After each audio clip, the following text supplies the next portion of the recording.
Peter Franklin is the Gabby Cabby. Good morning, Peter.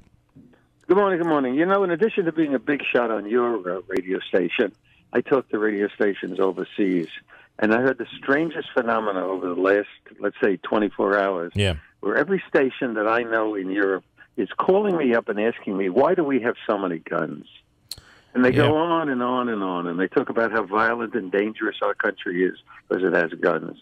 And I try to explain that it's not the gun, you know? It's a wacko. Right. But they just don't seem to understand it. And I find that très amusante that the Europeans, which is the seat of all violence, is telling us that we're no good. You know, it is, they should know for sure. I mean, look in some of the stories when instead of using a gun, they use a box truck as the weapon, right? That seems to be the exactly. new. So I try to explain that to them, like blue in the face. Not that I'm representing the United States, but you know, as far as saying how could the guy get guns so easy? Yeah. Well, that's not what did the killing, you know. Right. It is, and think about this, Peter. And I've thought about how many times I've checked into a hotel in Times Square. And, you know, there's a window, whether the window opens a crack or doesn't open at all. There's a window looking down onto Times Square where there are thousands and thousands of people. No one ever checks your luggage when you check in. What's to say that this couldn't happen in Times Square or New York City?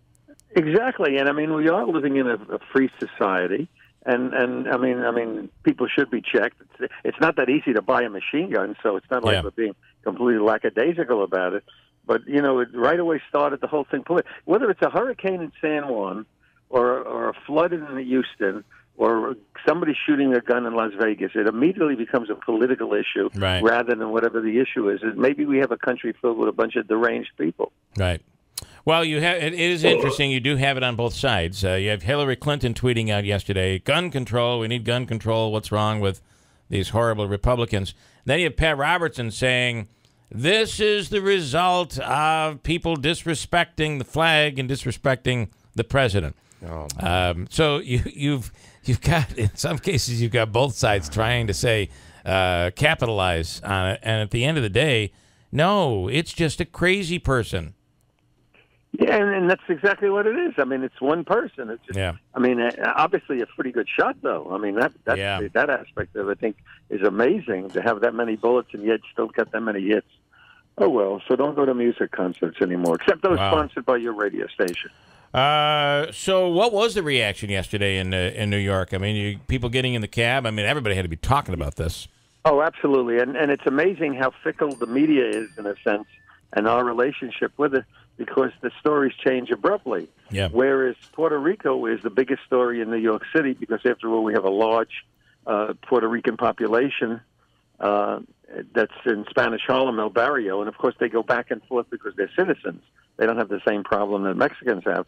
So, you know, you got a whole part of New York City, a couple of million people who all have relatives there. Right. So now they're all talking about the shooting. In other words, the whole temper changed. And it was the same thing with the Koreans. I mean, that's the beauty of New York, that we have so many different nationalities here, meaning New York City, but you got them upstate too. Yeah. Where while the tensions are rising with Korea, we have a place called Koreatown. Right. So all the Koreans and everything. So for the moment, the Koreans are off duty. For a moment, the Puerto Ricans are off duty, and now the Nevada thing is behind it.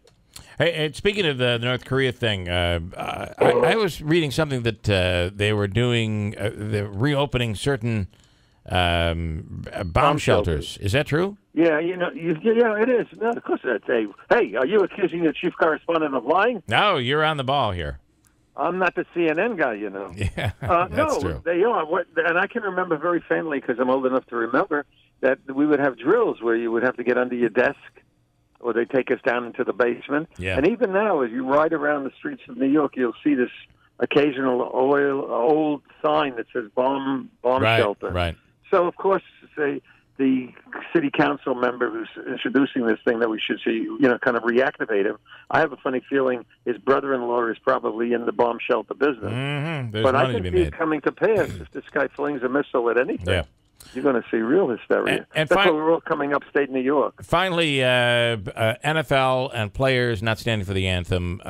What's your take, New York's take on this? They're a bunch of bums. I'm sorry. They're a bunch of bums. That's a terrible thing to do. I'm super sensitive to it because, remember, I was in the Army for many years. My 3 kids are in the Army. And the flag has a significance, and the Star-Spangled Banner does have a significance. And, I mean, if you don't want to sing the songs or whatever it is, but you don't go down on your knee. It looks terrible. Yeah. It really does. Not to mention down on the knee, but then you've got some players that are just kind of out there stretching and completely making a mockery of the whole thing. It's all the way around. This is bad for the NFL. If you look on my website this week, I have a picture, and I titled it, "This is the flag that they're arguing about." And it clearly shows the cargo hold of a plane with, let's say, 20 coffins, with flags draped on them, being brought back from, I guess it's Vietnam. And, so that's what they're disrespecting, I think. Best but it's tour too big to beat up. in New York City. It's Gabby.com for details. Peter will take you places you have no idea even exist in New York. Do you see that I keep interrupting you? No, you're good. You're good, Peter. I mean, but I got to explain to your listeners. This is a big shot broadcaster. I am out of time. I hate to do this. I'm up against a break. But, Peter, it's Gabby.com.